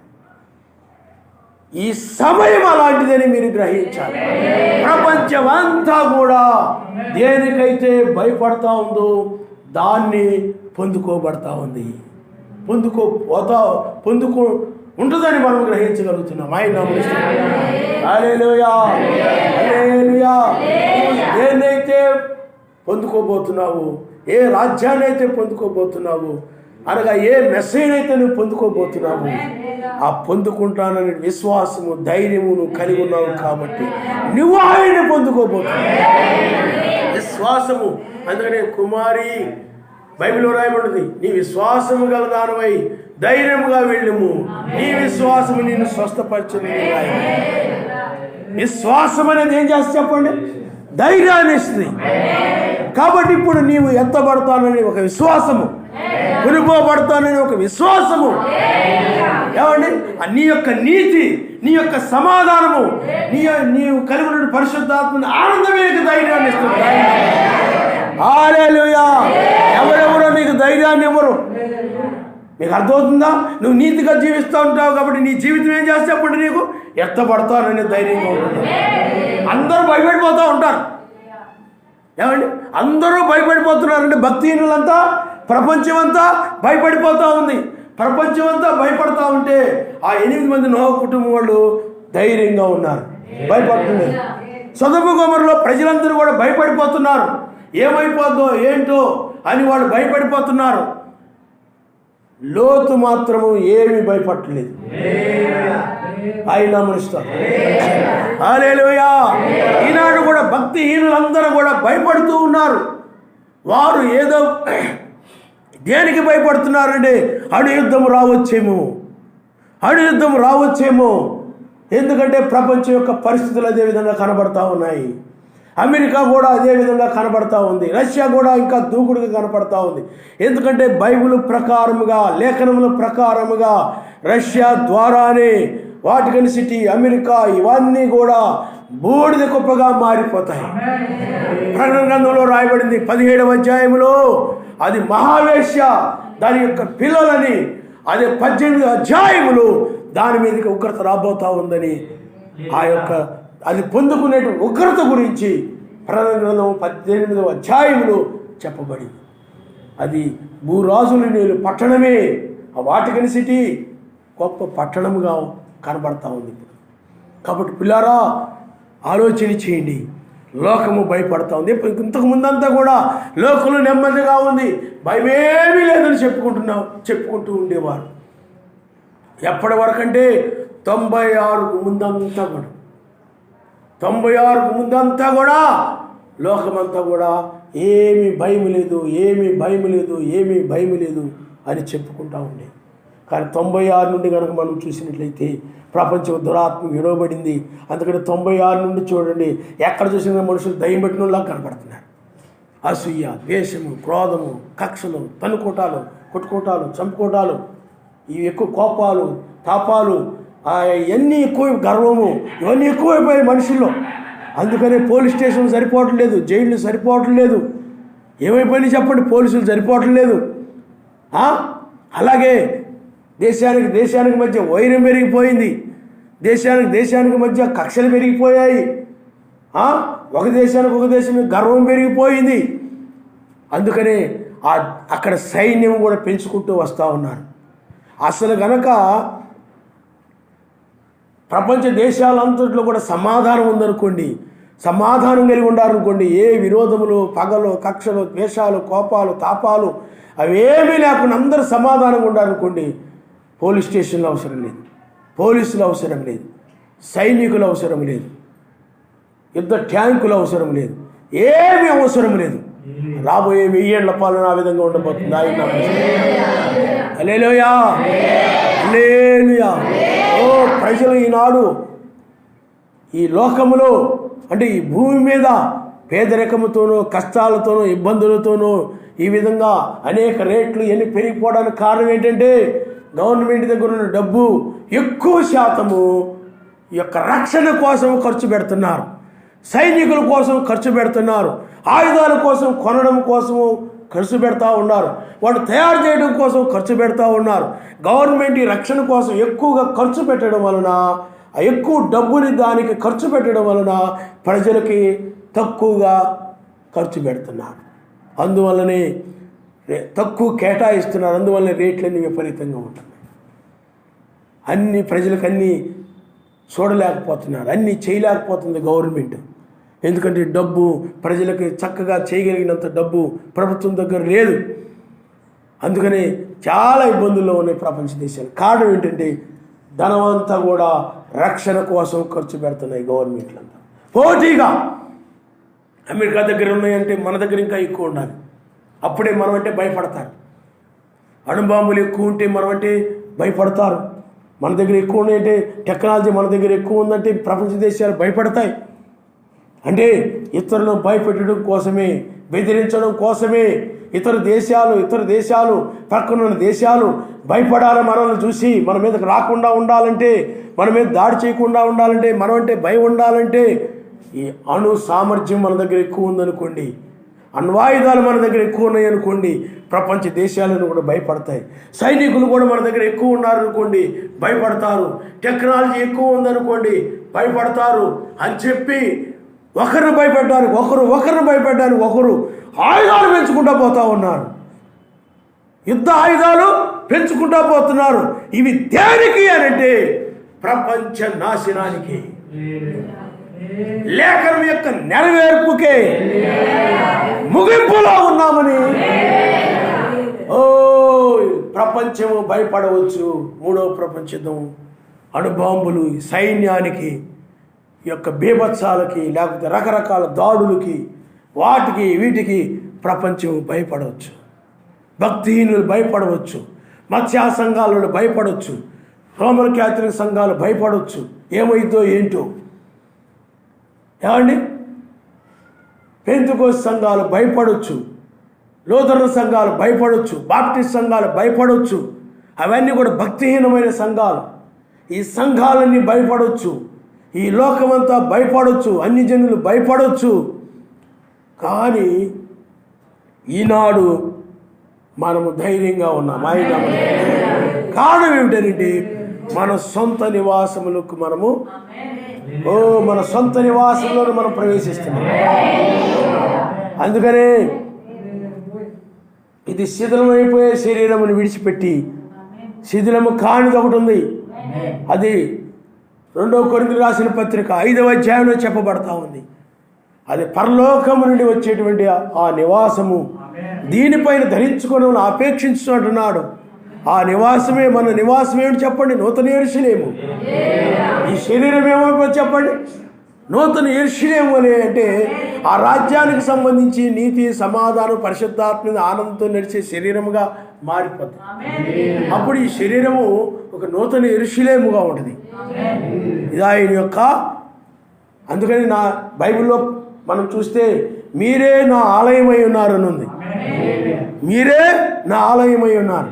అదే బైబిల్లో ప్రకటన గ్రంథంలో చూసినట్లయితే ఆయన వధువే నూతన యెరూషలేము అని ఉంది. మీరే నా నూతన యెరూషలేమై ఉన్నారు. ఈ శరీరం ఏమని చెప్పండి? నూతన యెరూషలేము. అంటే దానికి నాశనం లేదు ఇక, అది మన నివాసము. ఇది శిథిలము కాదు ఇక. ఆ యెరూషలేముకి ఇంకేమి లేదు చెప్పండి? నూతన యెరూషలేముకి శిథిలము అవ్వదు, నాశనం అవ్వదు. అందువల్ల నాశనము కానటువంటి ఆ నివాసములోనికి మనము, ఆ ఆలయములోనికి, ఆ నివాసములోనికి మనము ప్రవేశిస్తున్నాం. ఆయన హల్లెలూయా. కాబట్టి నువ్వేమై ఉన్నావంటే ఆయన యొక్క నూతన యెరూషలేమై ఉన్నావు.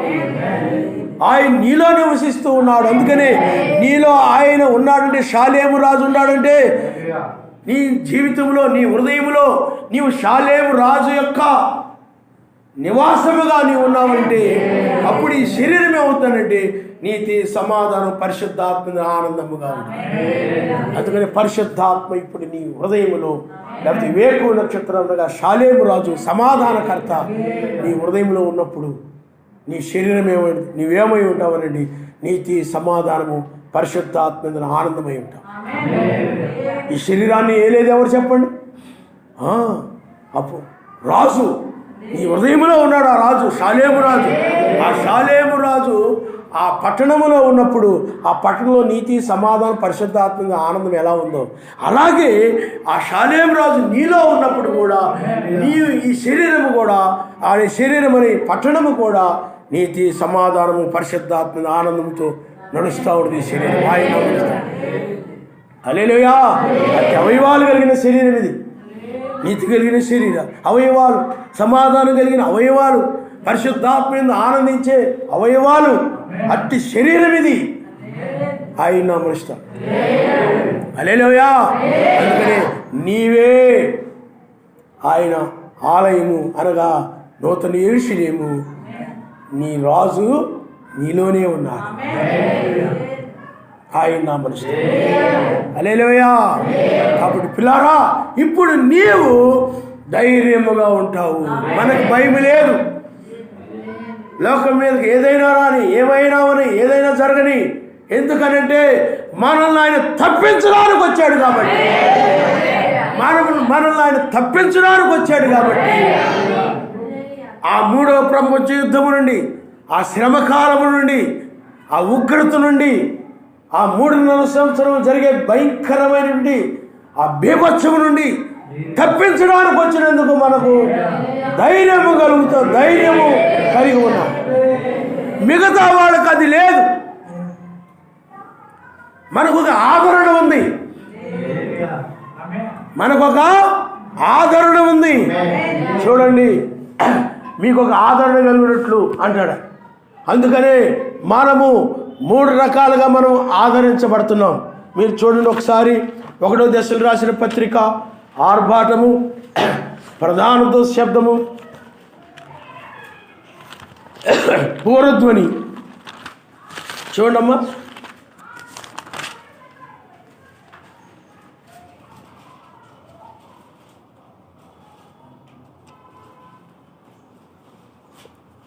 చూడండి 4వ అధ్యాయము 13వ వచనం మనం చదువుకున్నాం.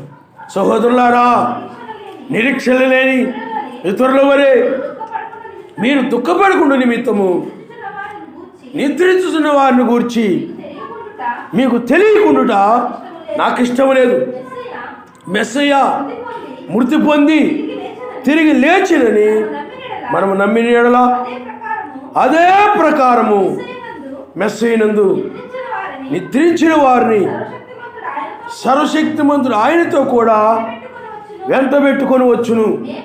మేము ఎలోహిం మాటను బట్టి మీతో చెప్పినది ఏమనగా, మెస్సయ్య రాకడ వరకు సజీవులమై నిలిచియుండు మనము నిద్రించిన వారి కంటే ముందుగా ఆయన సన్నిధికి చేరము. ఆర్భాటముతోను, ప్రధాన దూత శబ్దముతోను, సర్వశక్తిమంతుని బోరుతోను పరలోకము నుండి మెస్సయ్య దిగి వచ్చును. మెస్సయ్యనందుండి మృతులైన వారు మొదట లేతురు. ఆ మీదట సజీవులమై నిలిచియుండు మనము వారితో కూడా ఏకముగా ఎలోహిమును ఎదుర్కొనుటకు ఆకాశ మండలమునకు మేఘముల మీద కొనిపోబడుదుము. కాగా మనము సదాకాలము మెస్సయ్యతో కూడా ఉందుము. కాబట్టి మీరు ఈ మాటల చేత ఒకరినొకరు ఆదరించుకుని ఆయన నామమునిస్తారు. హల్లెలూయా. అంటే ఆర్భాటముతోను, ప్రధాన శబ్దముతోను, సర్వశక్తిమంతుని బోరతోను ఆయన వస్తాడు. మనం సదాకాలం ఉంటాం, ఆయన ఎదుర్కొని సదాకాలం ఆయనతో ఉంటాం. కాబట్టి ఎప్పుడు ఇంకా ఆయనతో ఉండబోతున్నామని ఆ మాటలను బట్టి ఒకరినొకరు మీరు ఆదరించుకుని. అలాగే ఇప్పుడు అలాంటి ఆదరణ మనకు వచ్చింది.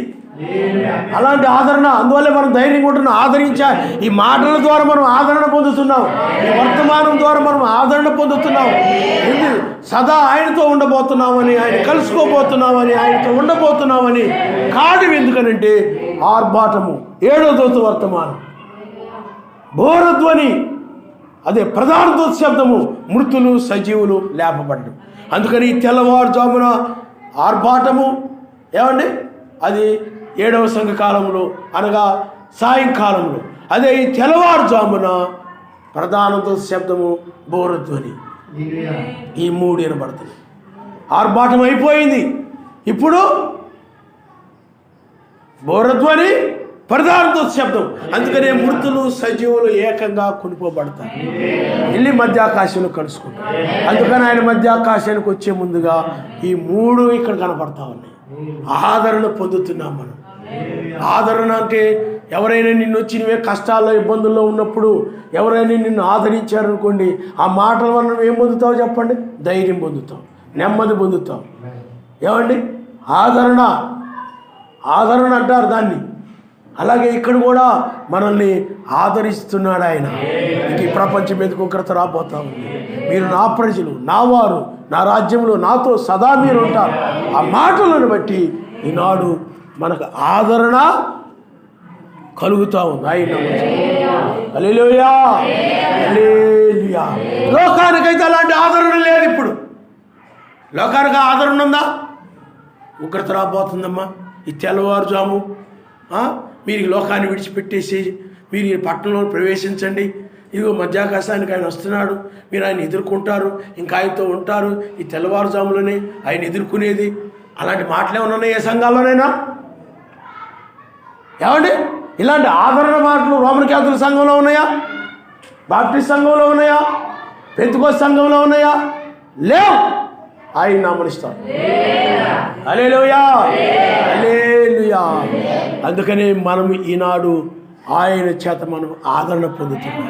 ఇది జరుగుతూ ఉంది కాబట్టి అది మిగతా వాళ్ళకి వాళ్ళు ఆదరణ కలుగును. మనకి ఆర్భాటంతో, ప్రధానతో, శబ్దంతో, బోరధ్వనితో ఆయన వస్తాడు, మనం ఆయన కలుసుకుంటాము, వెళ్ళిపోతాము అని వాళ్ళు కూడా ఆనందిస్తుంటారు.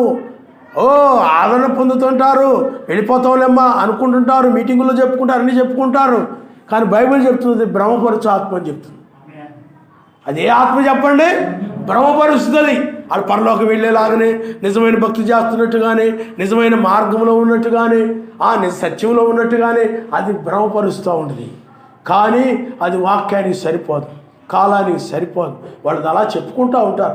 కానీ నిజముగా ఆ దినము వచ్చి ఉన్నదని, ఆ జాము వచ్చి ఉన్నదని, ఆ గడిలో మనం ఉన్నామని మనం చూడగలుగుతున్నాం. ఆయన నామమున హల్లెలూయా. మిగతా వాళ్ళు చూడగలుగుతున్నారా? ఏ దినాన్ని వస్తాడో, ఏ జామును వస్తాడో, ఏ గడిని వస్తాడో వాళ్ళు కూడా హల్లెలూయా చెప్పుకుంటారు, ఆమెను చెప్పుకుంటారు. అసలు కొన్ని సంఘాల్లో అది అసలు ఉండదు. నన్నాం గారు అన్నారు, ఎవరైనా కానీ హల్లెలూయా ఆమెను కానీ చెప్పకపోతే ఏంటి చెప్పండి అంటే డైరెక్ట్గా అలా చెప్పలేదు. కానీ ఒక సంఘానికి వెళ్ళాడంట. సంఘానికి వెళితే అందరూ చప్పబడిపోయి ఉన్నారంట. హల్లెలూయా కానీ ఆమెను కానీ ఏమీ లేదంట. అన్నాడు, ఆమెనే మాట నేను అక్కడ వినలేదు, వాళ్ళు చప్పబడిపోయి ఉన్నారన్నాడు. వాక్యం ఆయన ఎంత గట్టిగా బోధించినా కానీ అది లేదు. ఈనాడు కూడా చాలామంది జీవితాల్లో అది ఉండదు. ఆమెను అంటే అలా జరుగునుగాక. అవును ఆయన అలా అంటే నువ్వు ఆయనతో ఏకీపిస్తున్నావు అని అర్థం. ఆమెను చెప్పడం లేదంటే ఆయన కార్యాలు నువ్వు ఏకీపించట్లా. ముద్రాజ్ చెప్పలాగే గోడ కనుకోను, గొప్ప కానుకోను, ఏమండి, లేకపోతే స్తంభాన్ని కానుకోను, లేకపోతే అక్కడ ఆలోచిస్తాను కాదది. నీవు ఆయనతో ఏకీభవిస్తూ ఉంటావు. ఆమెనని హల్లెలూయని చెప్పడం ద్వారా ఆయన నమస్తాం. కాబట్టి ఇలా ఆలోచన చేయండి. మనం ఈనాడు ఎత్తబడతాం, మన ఇంటికి మనం వెళ్తాం.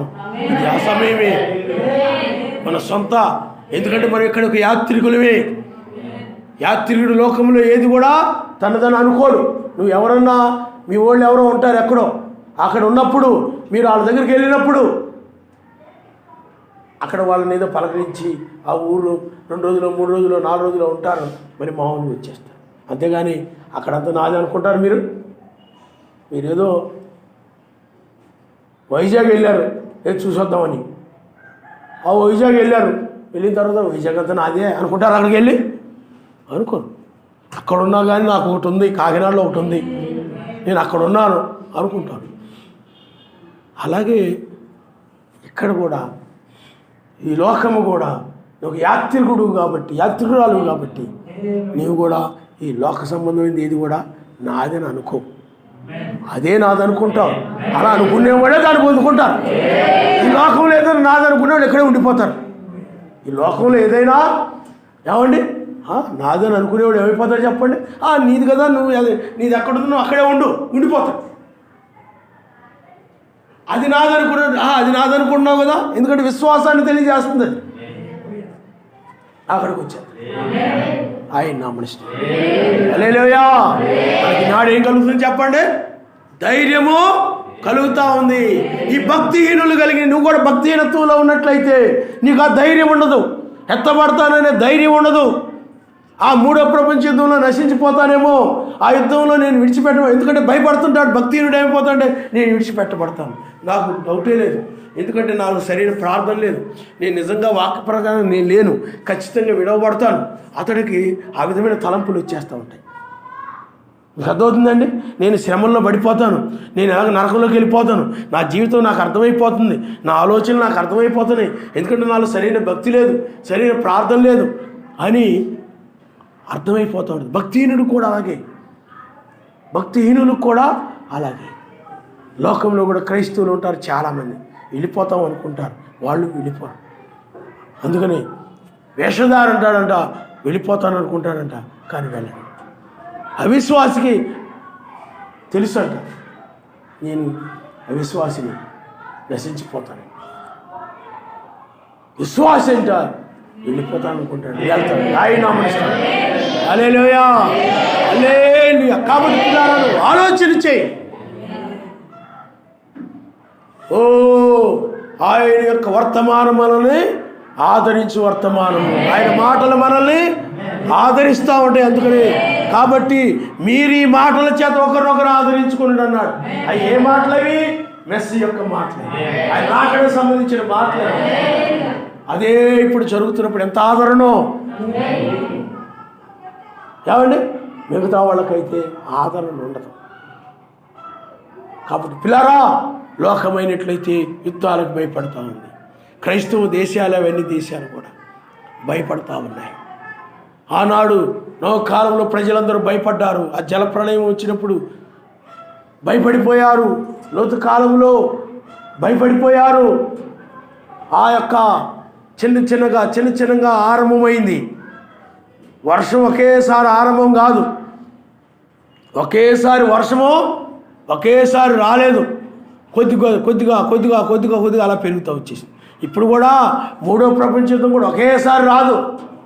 ఇగో రష్యా ఆరంభమైంది, మెల్లమెల్లగా ఏమైపోతుంది చెప్పండి? మూడో ప్రపంచ యుద్ధంలోకి వెళ్ళిపోతుంది ఒకేసారి. కాబట్టి ప్రపంచం ఏమైపోతుందండి, భక్తిహీనులు ఏమైపోతున్నారండి, ప్రపంచంలో జరుగుతున్న పరిస్థితులను బట్టి భయపడిపోతున్నారు. భక్తిహీనుడు భయపడతాడు, ప్రాణానికి భయపడిపోతాడు. ఏమైందో ఏంటో అది ఒక నిరీక్షణ అనేది, ఆయన నన్ను రక్షిస్తాడు, కాపాడుతాడు అని ఒక ఆధారం ఆయన్ని ఆధారం చేసుకున్నాడు. కాబట్టి ఆ భక్తిహీనుడు భయపడుతుంటాడు. ఏదైనా బలహీనత వచ్చినా భయపడిపోతాడు. మీకు అర్థమైందా? వణికిపోతుంటాడు. తుమ్ములు వచ్చినా ఏమైపోద్ది అంటే భయపడిపోతుంటాడు. చేయం కుట్టినా భయపడిపోతుంటాడు, దోమ కుట్టినా భయపడిపోతుంటాడు, ఎలగీరినా భయపడిపోతుంటాడు, తుమ్ములు దగ్గులు వచ్చినా కరోనా వచ్చినా భయపడిపోతుంటాడు. ఏదేమొచ్చినా కానీ భయపడిపోయి ప్రతిదానికి కూడా పరిగెట్టిపోతూ ఉంటారు. హాస్పిటల్కి వాటికి చిన్నదానికి కూడా పరిగెత్తి వెళ్ళిపోతూ ఉంటారు. పిల్లారా, నీవు ఆయన్ని ఆధారం చేసుకుని ఉన్నావు కనుక భయపడవలసిన పని ఆయన. హల్లెలూయా. నేను సేవించున్నవాడు సజీవుడు. 2000 సంవత్సరాల క్రితం ఆయన మృతి నొందాడు, మరలా ఇప్పుడు తిరిగి వచ్చాడు, నన్ను పైకి రమ్మని లేపుతూ ఉన్నాడు. ఆయన నామనిస్తాడు. హల్లెలూయా. అందువల్ల ఇది ఏ స్వరము చెప్పండి? ఆయన స్వరము. ఇది ఆయన యొక్క స్వరం. అందుకనే ఆర్భాటము 7వ దూత వర్తమానం. ఇక్కడ మరలా ఇది ఏ వర్తమానం అంటే, వేకొచ్చుకు వర్తమానం అంటే నిద్ర మేలుకొల్పు వర్తమానం. మృతుల్ని సజీవుల్ని నిద్ర మేలుకొల్పేటువంటి వర్తమానం. అదే బోరధ్వని ప్రధానత్వ శబ్దము ఈ వర్తమానం ఇది. అందుకనే అక్కడ ఎలాగైతే ఆ వర్తమానం బోధించడానికి ఆ వర్తమానికులు ఉన్నారో, ఇప్పుడు కూడా ఈ వర్తమానం బోధించడానికి ఒక వర్తమానికుడు ఉంటాడు. ఆయన నామనిస్తాడు. ఆ వర్తమానం లేకుండా వర్తమానికుడు లేకుండా స్వరం ఎలా వినపడదు చెప్పండి? అందుకనే ఆయన భూమి మీదకి రాడు, కానీ ఆయన స్వరములు భూమి మీదకి వస్తాయి. ఆయన నామనిస్తాడు. హల్లెలూయా. ఆయన స్వరము ఆ 7వ దూత ఎవరు చెప్పండి? ఆయన స్వరం. ఇప్పుడు కూడా ఇది ఎవరు చెప్పండి? ఆయన స్వరము, ఆయన యొక్క స్వరము. ఆ స్వరము ఆయనే, ఆయన నమస్తే. హల్లెలూయా. కాబట్టి లోకము దేనికి భయపడతా ఉందో, భక్తిహీనులు దేనికి భయపడుతున్నారో అది వారి మీదకి వచ్చును. 3వ ప్రపంచ యుద్ధానికి భయపడతా ఉంది ఇప్పుడు ప్రపంచం. 3వ ప్రపంచ యుద్ధం లోకం మీదకి వచ్చేస్తుంది. మీకు అర్థమైందా? లోకము భయపడతా ఉంది కాబట్టి, భక్తిహీనులు భయపడుతూ ఉన్నారు కాబట్టి వారు దేనికి భయపడుతున్నారు? దాన్ని పొందుకోబోతున్నారు. నీవైనట్లయితే నేను ఉకృతిని తప్పించుకుంటాను, ఈ 3వ ప్రపంచం నా మీదకి రాదు, నేను పై కొనుకోబడతాను, నేను దీని నుండి తప్పించుకుంటాను, శ్రమకాలం నేను తప్పించుకుంటాను అని నువ్వు ధైర్యంగా ఉంటావు. ఆయన నమస్తే. హల్లెలూయా, హల్లెలూయా. కాబట్టి పిల్లారా, ఆలోచన చేయండి. మనం ఇప్పుడు ఈ తెల్లవారుజామున ఈ వేకువజాము సమయంలో మనం ఎక్కడున్నాం చెప్పండి? ఆయన ఎదుర్కొనేటువంటి సమయంలో. అందుకని నువ్వు నీకు మనసు ఆయన కలుసుకోవాలి, ఆయన చూడాలి, ఆయన దగ్గర వెళ్ళాలనే మనసు మాత్రమే నీకు ఉండాలి. ఆయన నామనిస్తుంది. హల్లెలూయా.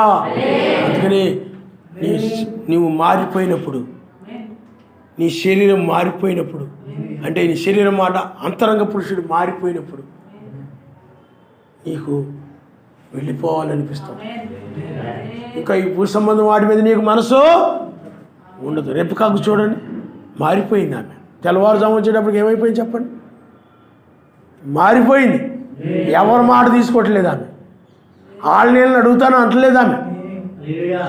ఏమండి, మేము అందరం ఒక కుటుంబం కదా, మరి అడగాలి కదా.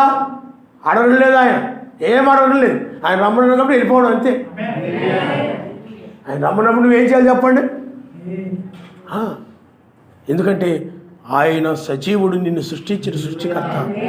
ఆయన నీ యొక్క భార్య కంటే, భర్త కంటే, పిల్లల కంటే, అందరికంటే ఆయన గొప్పవాడు కాబట్టి, ఆయనే రక్షించేవాడు, శిక్షించేవాడు కాబట్టి ఆయన మాట నువ్వు వినాలి. ఆయన మాట వినకుండా నీవు కనుక లోకంలో మనుషుల మాటలు విన్నట్లయితే నువ్వు శిక్షించబడతావు. శిక్ష వచ్చేస్తుంది నీ మీదకి. ఆ శిక్ష రాకుండా ఉండాలంటే, తప్పించుకోవాలనుకుంటే నువ్వు ఆయన వైపు నీ మనసు ఇచ్చి ఎక్కిరమ్మనగానే నేను వస్తాను నాయన అన్నట్టు రేపు కాలాగా వెళ్ళేదవా అనగానే వెళ్తాను అందంతే. ఎక్కిరమ్మనగానే నేను వచ్చేస్తాను ఆయన నా మనసు. హల్లెలూయా. కాబట్టి పిల్లారా, లోకము దేనికి భయపడతా ఉందో దాన్ని పొందుకోబోతా ఉంది. కాబట్టి నువ్వు కూడా ఆలోచన చెయ్యి. నువ్వు ఎత్తబడాలంటే ఆ పట్టణంలో నువ్వు ప్రవేశించి ఉండాలి. ఆ నీతి, సమాధానము, పరిశుద్ధాత్మేంద్ర ఆనందం కలిగిన పట్టణంలోనికి ప్రవేశిస్తేనే, అంటే ఆ పట్టణంలో ప్రవేశించడం అంటే ఈ శరీరమే ఆయన యొక్క మందిరంగా మారిపోతుంది. అంటే ఒక విధంగా చెప్పాలనంటే ఆయన పట్టణం అనేది మారిపోతుంది. అప్పుడు దీనిలో ఆయన నివాసము చేస్తాం. అందుకనే మనకు ఒక నివాసం ఉన్నదని చెప్పాడు ఆయన. ఇప్పుడు మనం మత్స్యమైన శరీరంలో నివాసం చేస్తున్నాం, కానీ ఇప్పుడు మనం దేనిలో నివాసం చేస్తున్నాం చెప్పండి? నీతి, సమాధానం, పరిశుద్ధాత్మేంద్ర ఆనందంలోనికి రావడమే. నీవు మత్స్యమైన దాని నుండి అమర్త్యమైన నివాసంలోనికి రావడం ఆయన. హల్లెలూయా. అక్కడ అలాగే జీవిస్తాం, అక్కడ కూడా దానిలోనే జీవిస్తాం. అక్కడ అదే విధంగా ఆ రాజ్యంలో అదే విధంగా నివసిస్తాం. కాబట్టి నువ్వు ఆలోచన చెయ్యి. నీవు ఉగ్రత రాబోతుందంటే భయపడుతున్నావేమో. 3వ ప్రపంచ యుద్ధం అంటే భక్తిహీనులు భయపడుతున్నారు, నువ్వు కూడా భయపడుతున్నావేమో. ఎందుకంటే ఒక దినాన వీటన్నిటి మీద కూడా మనకి సముద్రం దగ్గర కాబట్టి ఎందుకంటే 3 రకాలుగా ఉంటుంది యుద్ధము. 1 భూమి మీద, 2 ఆకాశం నుండి, ఆకాశం నుండి, 3 సముద్రం మీద నుండి. 3 రకాలుగా వచ్చి దాడులు జరుగుతాయి. 3 రకాలుగా దాడులు జరుగుతాయి. ఇప్పుడు ఇది మనకి సముద్రానికి దగ్గరగా ఉంది. ఏ చైనా కానీ పాకిస్తాన్ కానీ యుద్ధానికి వస్తే దగ్గరలోకి వచ్చి యుద్ధాలు చేయొచ్చు. భూమి మీదకి వచ్చి యుద్ధాలు చేయొచ్చు. పైనుండి వచ్చి బాంబులు విధులు పెట్టి వెళ్ళిపోవచ్చు. విమానాలు, యుద్ధ విమానాలు ఉంటాయి, యుద్ధ ట్యాంకర్లు ఉంటాయి. మీకు అర్థమైందా? ఆ సబ్మెరైన్లు అలాంటివి ఉంటాయి. సముద్రంలో యుద్ధానికి సంబంధించినటువంటి షిప్పులు ఉంటాయి. చాలా భయంకరమైనటువంటి, ఎందుకని శత్రువు ఈనాడు ఈ యొక్క యుద్ధ వాతావరణము ప్రపంచాన్ని చుట్టుముట్టి ఉంది. అణ్వాయుధాల చేత, బాంబుల చేత ప్రపంచములో నుండి దేశాలు నిండి ఉన్నాయి. ప్రపంచం ఈనాడు ఏదైనా యుద్ధం జరిగితే ఎక్కడ యుద్ధం వస్తుందో భయపడతా ఉంది. కానీ మనకు తెలుసు యుద్ధం రావడానికి మనం ఎత్తబడిన తర్వాత 3.5 సంవత్సరం మాత్రమే. అన్నంగారు ఏం చెప్పారంటే, మొదటి ఎత్తబడిన తర్వాత భూమికి 3.5 సంవత్సరం మాత్రమే. ఆ తర్వాత 1000 పాలన వస్తుంది. ఆయన నమ్మనిస్తాం. హల్లెలూయా, హల్లెలూయా. కాబట్టి ముగింపులో మనం ఉన్నాం. తల్ల ఉంచుకోండి, మనం ప్రార్థన చేసుకుందాం. భక్తిహీనులు దేనికి భయపడతాడో అది అతని మీదకు వస్తుంది. ఈనాడు కూడా చాలామంది పిల్లారా భక్తిహీనులుగా ఉన్నారు. పరిశుద్ధత లేకుండా, నీతి లేకుండా, ప్రార్థన లేకుండా, నామములో బాప్తిజం పొందకుండా, ప్రపంచంలో ఆయన ఒక్కడని ఒప్పుకొనకుండా, ఆయన తిరస్కరించి ఈ లోక టెక్నాలజీలో మునిగిపోయి, ఈ యొక్క టెక్నాలజీని నమ్ముకొని, సెల్ ఫోన్ నమ్ముకొని, మనుషులను ఆధారం చేసుకొని, స్వబుద్ధిని ఆధారం చేసుకొని, ఎవరొకరిని ఆధారం చేసుకొని ఆధారంతో నడుస్తున్నారు. ఈనాడు మనుషులు